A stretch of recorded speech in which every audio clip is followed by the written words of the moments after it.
Mike's ready to go on the Fan, New York Sports Radio. Mike's on, Mike's on.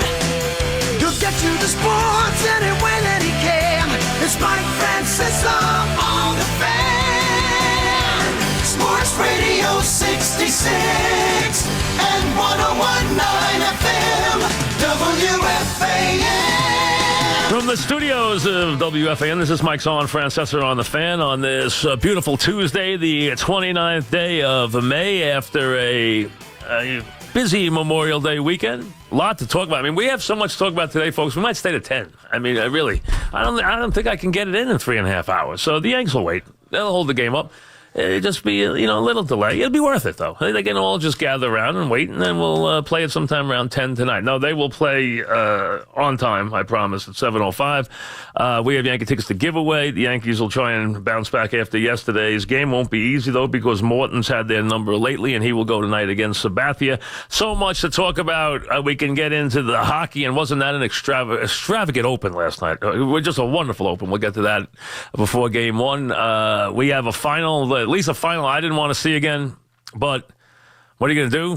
We have it again, and the Cavs are overwhelming underdogs in the series, as you would expect. We'll get to that, too. The Bombers and what's going on with them as they continue their series with the Astros. But we begin here with the Mets and the recent news of just the last hour or so, which I'm sure you already have, the way news travels these days, and that is that Syndergaard now has joined the long brigade on the disabled list with a ligament injury to his right index finger, which might sound like little to some, but for a pitcher, that is not a good injury. I mean, so any injury to a pitcher's hand is not good, and this is a index finger injury, so who knows what length we are talking about? No one's going to speculate yet, but he does have a ligament problem with his right index finger. So for the Mets, it goes from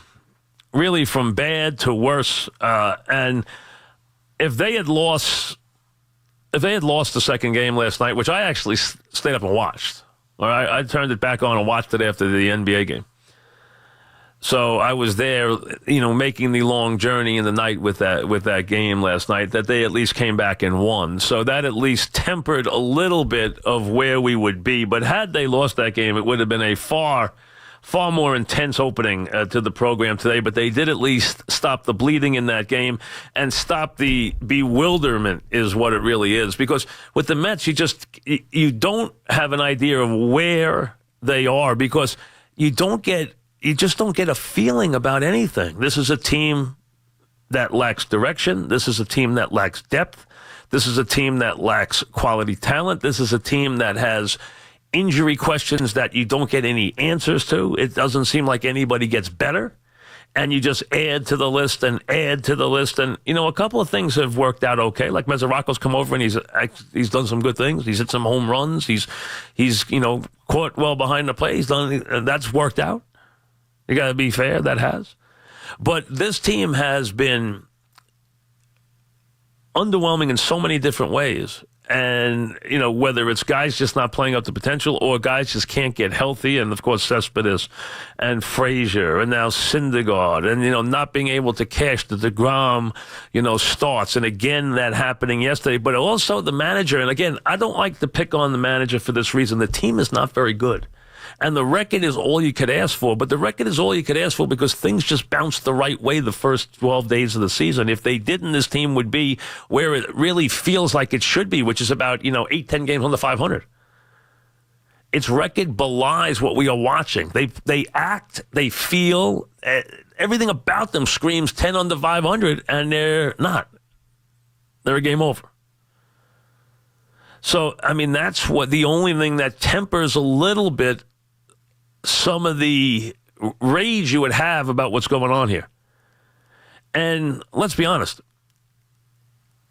I don't know about you, but this manager so far, and you want to give him time. He's a young guy. He's a young manager. He's a pitching coach becoming a manager. He's moving into a new team. Things haven't bounced the right way. But he's done a lot of things that make you scratch your head. Not one or two, like about 152.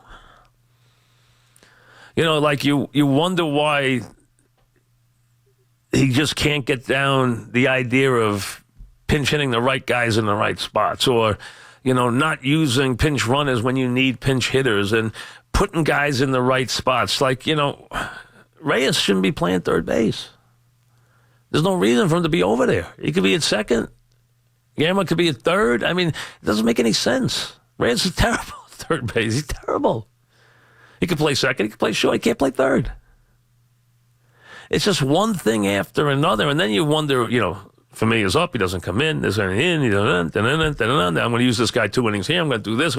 Some of the stuff he comes up with the pitching, he just sit there and say, huh? And all it's leading to is a bullpen that has completely unraveled.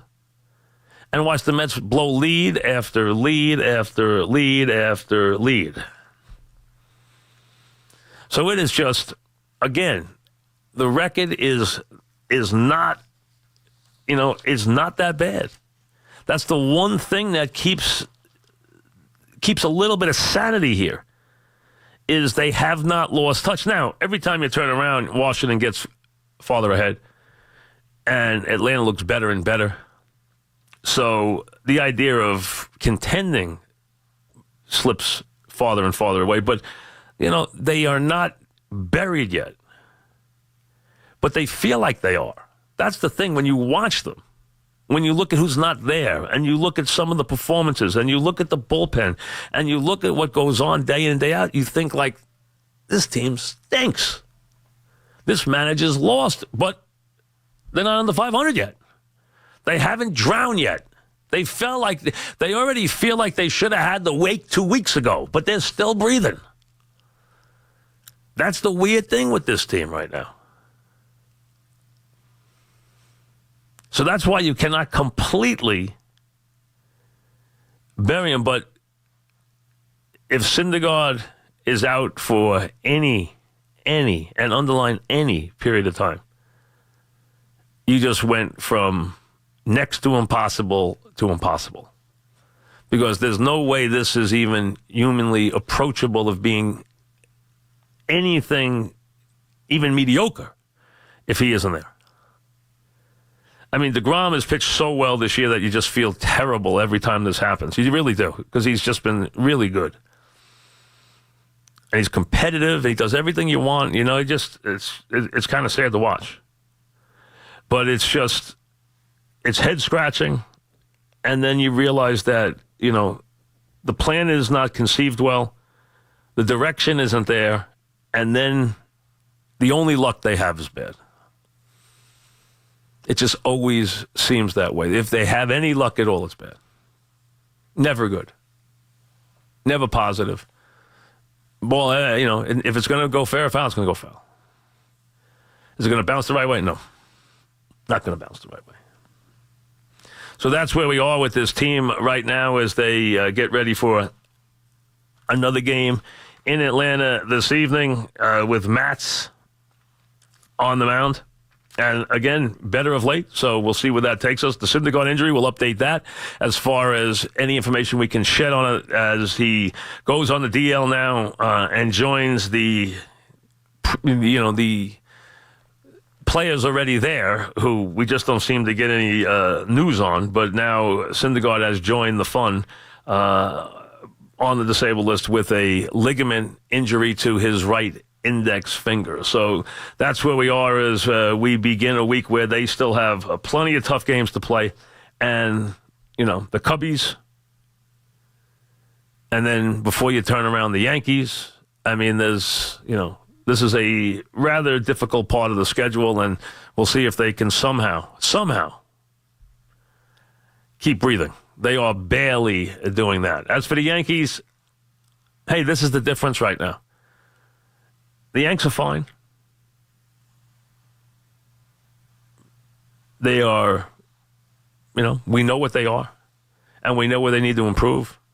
And when you see a team like this, and you see what this team puts on the mound, you realize where they have to improve by the time they see this team when it matters, if they can, get that far.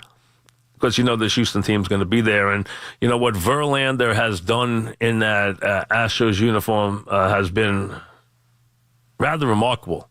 I mean, when he was in Detroit, let's be honest, we all wondered whether there was anything left. And we have found that there was a whole lot left. More than a whole lot. There was a lot left. And then you have the rest of the staff with what they are capable of doing. Now, forget the bullpen. Well, they can because they were able to do that because of their starting pitching and their overall lineup, talent, which is plentiful.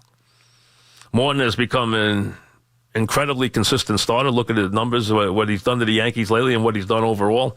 And he will be on the mound tonight as the Yankees try to match starters and match up with the defending champs this evening. And it's a little bit of a showcase. It's a little bit of holding up the mirror and just saying, hey, here's where you got to get better. And we know where the Yankees have to get better. And that plays into all the things that we're dealing with the Yankees right now is figuring out who can contribute in terms of the starting rotation, how long. It's why they insisted on keeping 13 pitchers because other than Severino, they don't get their starting pitchers to last very long in these games. And that's why Cash is insistent on keeping 13 guys, 13 pitchers, and not getting by with 12 because he just feels he needs them because of how little length he gets from anybody but Severino. So obviously some things to deal with there in terms of slumps, in terms of production. That comes and goes there in the season. So game 2 of that series after the Yankees, 1, 2 out of 3 against the Angels. Now lose the opener with Verlander, have Morton on the mound today, Keuchel tomorrow as they play the Astros before they head to Baltimore and Detroit. Remember, they're going to play a doubleheader makeup in Detroit on Monday. And then next week, 8, 9, and 10 will be Yankees-Mets at Citi Field. So that's right around the corner also as the teams kind of look towards that. Plenty to get to in terms of basketball and hockey and everything else that's going on as we get ready to crown a couple of champions. Finally have reached the finals in both sports. Last night opening up in the Stanley Cup, and then this Thursday with Cleveland and Golden State both winning Game 7 in very different fashion, but both winning Game 7s, and now Golden State being established as the biggest favorite in the finals in 16 years, and that's with the best player in the world on the other team. So imagine what you're looking at in terms of the team that he has dragged, and there's no other word. Dragged is the only verb you want to use, is dragged. Carried, dragged, lifted isn't even good enough for what he did here in this last series and what he's done in these playoffs. This team, by all rights, should have been out in the first round, Indiana. Instead, it's in the finals, getting ready for the final. And I'm sure, just to add insult to injury, Iguodala will come back healthy just in time to add his 2 cents to the proceedings, as if it's not formidable enough. So we'll get to all that on this Tuesday program. After the long holiday weekend, we will do that. We have Yankee tickets to give away also. We'll get it all rolling right after this.